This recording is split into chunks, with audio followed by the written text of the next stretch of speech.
এই জায়গায় আমরা বলছি যতটুকু একমত হয়েছে এইটুকু আমরা একমত, বাকিটা পার্লামেন্টে হবে। তারপর হলো গণভোট, ঠিক আছে গণভোট করতে চান, আমরা বললাম যে একটা অর্থটা একটা বিরাট ব্যাপার, কারণ বাংলাদেশের অর্থনৈতিক অবস্থা এমনি খুব খারাপ।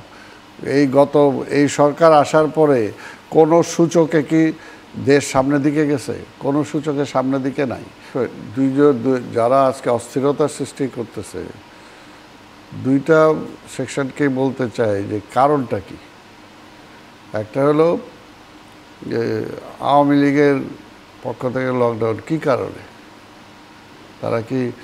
তারা এই পর্যন্ত যা করছে সব সঠিক কাজ করছে? তারা এতগুলো মানুষ মারছে, দেশের অর্থনীতির 12টা বাজায় দিছে, রাজনীতির 12টা বাজায় দিছে, সব কিছু শেষ করে দিয়ে গেছে। তারপরে তাদের পক্ষ থেকে তো এই পর্যন্ত কেউ সরি বলে নেই। তাহলে তারা কি চায়?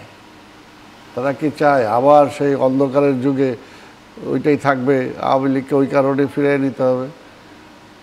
তাদের চাওয়াটা কি? এটা তো আজকে পরিষ্কার হইতে হবে।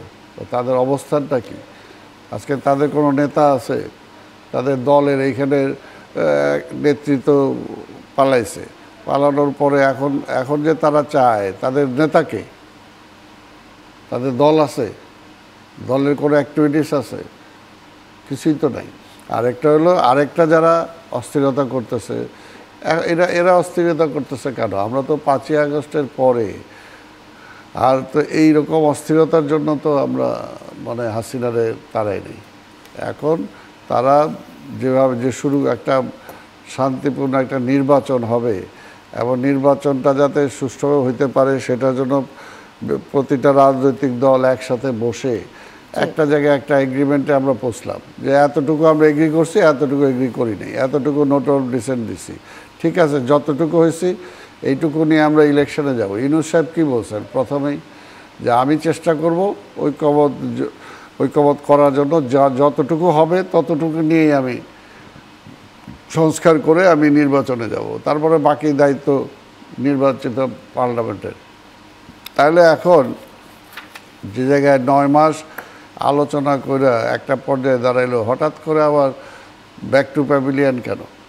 আগে তো এই যে আজকে তারা যে দাবিটা এখন করতেছে, এটা তো ইস্যুও ছিল না, কোনো আলোচ্য সূচিতেও ছিল না, বা ইসের পরে 5ই আগস্টের পরেও তো এই ধরনের কোনো দাবি কারো মুখে ছিল না।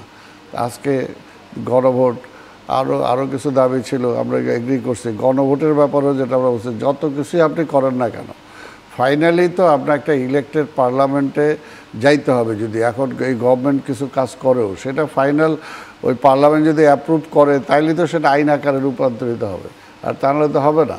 আমার তো নেক্সট পার্লামেন্টে যেতেই হবে।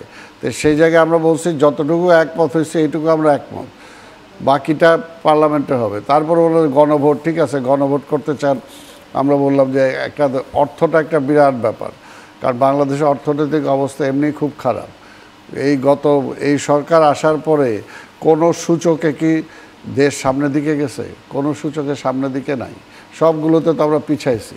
আজকে আমাদের যে সমস্ত বিদেশি যারা দাতা সংস্থা সবাই পরিষ্কার বলে দিছে যে আমার একটা নির্বাচিত পার্লামেন্ট আসার আগ পর্যন্ত আমরা কোনো ইনভেস্ট করব না।